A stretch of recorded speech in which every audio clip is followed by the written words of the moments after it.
Honestly, not really. Until I guess 14, 15, but I didn't look at the board until then and see. I figured guys were a couple under and it was kind of out of reach.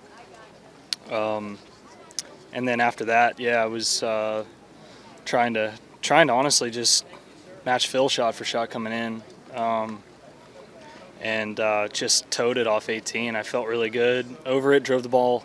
I was a little off on the weekend driving it, and just played a nice fade on 18, and I made a good swing. I just stood too far away from it and towed it, so it went over where I didn't have much of a shot, and it was weird. I mean, I felt like what I shoot 6 under with 3 bogeys, and like 2 par 3s, I was a foot off. You know, I landed it on 4 in the fringe, and it came back in the bunker, and I made bogey, and then I was a foot off of about a 5-footer on 16. It hit right under the lip, so I didn't.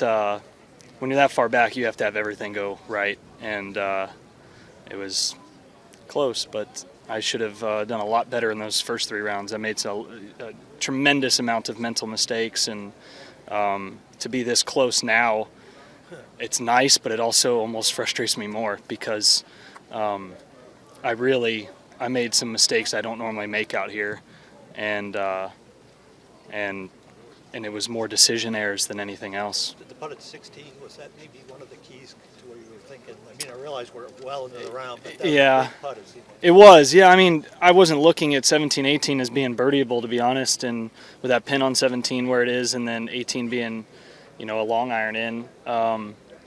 So I thought I needed to make that and try and make 2 pars, and essentially did that with a birdie and a bogey, but I just ate bogey in the last hole. It's just the worst feeling. What's the roller coaster of emotions when you think you probably have a chance on 18 and then you get up to the ball and you see that it's resting against a twig?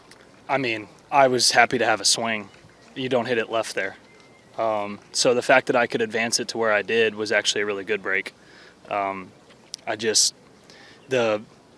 The low fades have been something that I've been really trying to work on. It hurt me in Tampa, and I had an opportunity to really pull it off there on 18, and I didn't.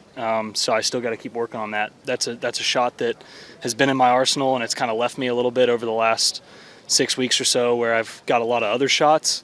That's one that I use under pressure and use really well, and I haven't had it in the last month, and I need to get it down a little bit better. Jordan, you said matching Phil. What do you attribute these mental mistakes to? I think I played way too much golf into this. I came in mentally fatigued, and then you overwork this week every year, and I played way too much golf in the last. I mean, this is 8 out of 10 weeks, so I need to change my schedule up going forward to be a little sharper this week. I think that has a lot to do with it, and then just a little lack of patience with the course being softer, thinking that meant that I could try to attack more pins, and same thing I do with the players every year. You have to let the course come to you out here. I do a better job here than anywhere else, and it left me this week. I just feel that I just got a little bit lazy in picking targets. I probably only had to target 50% of the shots this week, and I'd like to have them 100% of the time. And I kind of was trying to remind myself, but there was a few swings Thursday and Friday where I could have really taken it quite a bit deeper and left a few out there. You mentioned trying to match Phil shot for shot. How well was he playing? Yeah, I think he missed one fairway, and it was number 3, which is a fairway he'd hit probably 99 out of 100 times. So obviously, he's playing really solid golf, and then I think 6 was a big moment for him. I mean, that was just such a hard hole today with the wind. Your normal wind, it's actually a really good little par 3, but today it's brutally difficult. And when he birdied there into 7, I felt like I think he started to get a little pep in his step, and then he kind of carried it on from there. What was the atmosphere like out there with him and you? It was great. It was actually pretty quiet for some of the stretches, and then once we both started to really get it going around 10, 11, 12, 13 there, it started to pick up in our group, and it was really cool. I mean, I don't know, obviously being with Phil, who's won it a few times, you get some pretty cool ovations, and I know I've had some really good ones myself, but it was really awesome going to like 12T and going to 16T.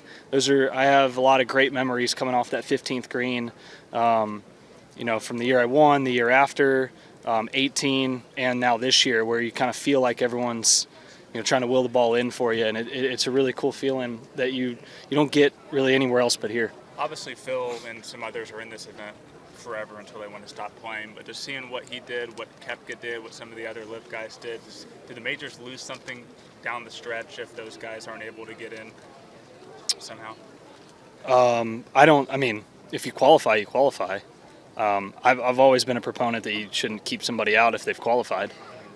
So as long as people keep qualifying, then whoever you typically have the fields that you normally have, because that criteria makes you have to play really, really good golf. So I don't see a scenario where it's not going to happen, to be honest. Or world ranking points? Well, sure, but I don't see how. I imagine they'll probably get world ranking points.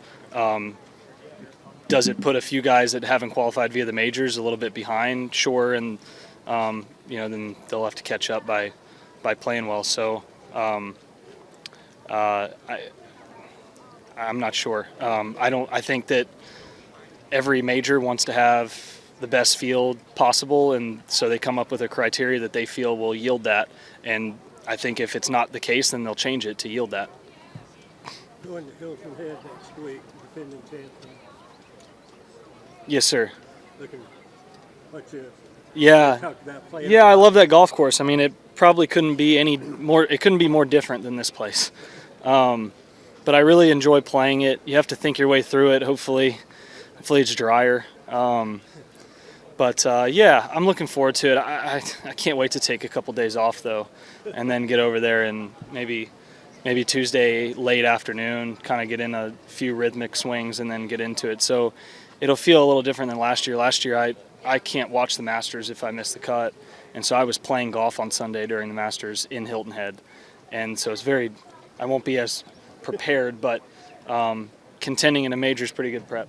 Is it something you realized this week, playing too much golf, or during the stretch? Yeah, I started to kind of realize it, I would say this week, a little bit at match play, and it was more than I've really ever played in that stretch, but no regrets. I didn't know, but I would attest some of my decision making and just to a level of focus that I wish that I had a little bit more of, and if I'm trying to pinpoint it, it seems like I don't remember the last time I tried to peak on my 8th out of 10 weeks in a row.